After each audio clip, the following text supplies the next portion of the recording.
दोस्तों हमारे बहुत से सब्सक्राइबर लिखते हैं कि सर हमें बताएं कि 80EE क्या होता है, इसका बेनिफिट कैसे ले सकते हैं। बहुत सुना है 80 के बारे में, लेकिन समझ में नहीं आता कि ये 80 होता क्या है, इसका बेनिफिट कैसे ले सकते हैं। तो आज इस वीडियो में बने रहें और आज हम आपको बताएंगे कि 80 होता क्या है, कैसे इसका बेनिफिट लिया जा सकता है, क्या आता है 80 के अंदर। मैं आपको थोड़ा सा हिंट दे देता हूं कि 80 के अंदर आपका होम लोन आता है। अब होम लोन के ऊपर आप कैसे बेनिफिट ले सकते हैं और होम लोन के इंटरेस्ट के ऊपर आप कैसे बेनिफिट ले सकते हैं। होम लोन का इंटरेस्ट इसके अंदर आता है, तो आज हम बात करेंगे होम लोन के इंटरेस्ट के ऊपर। स्वागत है दोस्तों, मैं नरेश कुमार, आप देख रहे हैं अकाउंटेक्स गुरु, देश का चैनल, आपका अपना YouTube चैनल, जहां बात करते हैं कंपनीज के अकाउंट्स एंड टैक्सेशन कार्यप्रणाली सिस्टम के बारे में बड़ी ही आसान भाषा में। तो चलिए शुरू करते हैं।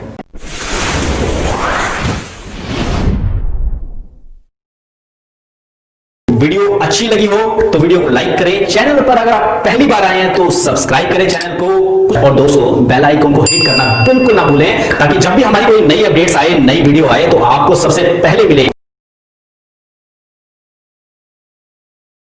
देखिए दोस्तों, आपको बताना चाहूंगा कि जो 80EE है, मतलब होम लोन के इंटरेस्ट पर बेनिफिट, ये आप ज्यादा से ज्यादा 50,000 रुपए तक ही ले सकते हैं। मैं आपको पहले क्लियर कर देता हूं कि ये जो बेनिफिट है, ये सिर्फ और सिर्फ इंडिविजुअल ले सकते हैं, ठीक है। अब इंडिविजुअल जो है, ये गवर्नमेंट ने एक स्कीम निकाली थी, वो कहते हैं कि 1 अप्रैल 2016 से 31 मार्च 2017 तक, मतलब इस पीरियड के बीच में अगर आपने होम लोन लिया था तो आप इसका बेनिफिट तब तक ले सकते हैं जब तक ये लोन उतर ना जाए, मतलब जब तक ये कंप्लीट नहीं उतर जाता 10 साल 15 साल 20 सालों में, तब तक आप इसका बेनिफिट ले सकते हैं। तो इसमें खास ध्यान देने वाली बात यह है कि ये जो लोन है, ये लोन लेने से पहले आपको ध्यान रखना है कि ये आपका पहला घर हो, मतलब लोन आप ले सकते हो, इस लोन के ऊपर जो बेनिफिट है, मतलब होम लोन के इंटरेस्ट पर जो बेनिफिट है, वो बेनिफिट लेने से पहले आपको खास ध्यान रखना है कि ये आपका पहला घर हो। इसके अलावा मतलब कि स्टाम्प पेपर पर आपके नाम कोई भी घर ना हो, ये आपका अपना पहला घर हो, ठीक है। आपके नाम कभी किसी ने कोई गिफ्ट ना किया हो, कोई घर कोई पेरेंट से आपको ना मिला हो, एक लौता घर हो, पहली बार आप अपना घर खरीद रहे हो या फिर उसे बना रहे हो। तो इस लोन को बनाने या खरीदने में आपको छोटी सी बात ध्यान रखनी है कि अगर आप होम लोन लेकर ये घर बना रहे हो तो होम लोन का जो अमाउंट है वो 35 लाख तक हो, उससे ऊपर ना हो। 35 लाख से बेशक कम हो जाए, और जो घर का प्राइस है उसकी वैल्यू जो स्टाम्प ड्यूटी के अंदर है वो 50 लाख से ज्यादा ना हो, 50 लाख रुपए तक हो, और होम लोन की जो वैल्यू है वो 35 लाख से ज्यादा ना हो।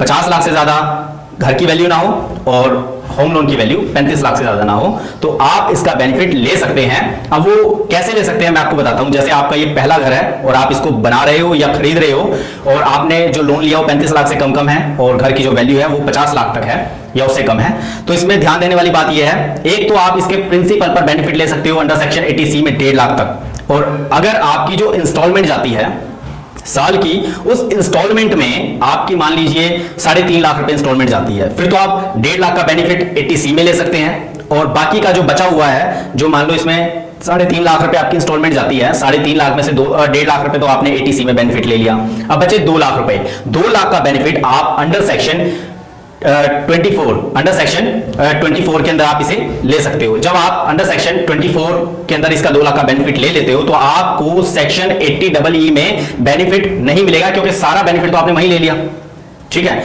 अगर आपकी इंस्टॉलमेंट 4 लाख 5 लाख तक जाती है तो उसमें हुआ क्या, 1.5 लाख का बेनिफिट तो आप 80C में ले लोगे। अब बाकी का जो अमाउंट बचा 3.5 लाख रुपए, 3.5 लाख में से 2 लाख का बेनिफिट आपने ले लिया इसमें सेक्शन 24 में, और उसके बाद जो बाकी का बचा उसमें से 50,000 रुपए का बेनिफिट आप ले सकते हैं।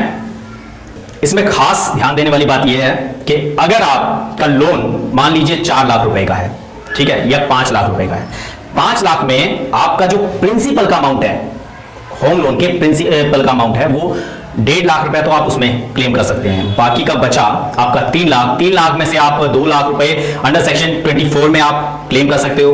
बाकी का बचा 1 लाख रुपया, उसमें से 50,000 रुपए का एडिशनल बेनिफिट आप अंडर सेक्शन 80EE में ले सकते हो। यहां भी आपके 50,000 रुपए का तो नुकसान हो जाएगा, बट 50,000 रुपए जो आपका बेनिफिट है वो आप अंडर सेक्शन 80EE में ले सकते हो। तो इस तरह से इसका बेनिफिट लिया जा सकता है। मतलब यह है कि आप पहले इसका बेनिफिट नहीं लोगे कि आप अंडर सेक्शन 80EE में आप 50,000 का बेनिफिट ले लो, नहीं, पहले आप अंडर सेक्शन 24 को कवर करोगे, उसमें सारा बेनिफिट लोगे, जब बच जाएगा तो उसके बाद आप अलग से 50,000 का बेनिफिट एक्स्ट्रा ले सकते हो, मतलब टोटल 2.5 लाख का बेनिफिट आपको मिल जाएगा। तो पहले आपको 24 में बेनिफिट लेना है, ठीक है, इंटरेस्ट के ऊपर, और उसके बाद आपने 50,000 रुपए का एक्स्ट्रा बेनिफिट इस सेक्शन में 80 में लेना है। और इसमें ये छोटी सी एक इंफॉर्मेशन थी जिसका ध्यान आपको रखना है, और इसका बेनिफिट आप ले सकते हो। बहुत ही आसान शब्दों में मैंने आपको बता दिया है, तो ध्यान रखें और बेनिफिट लें, एंजॉय करें।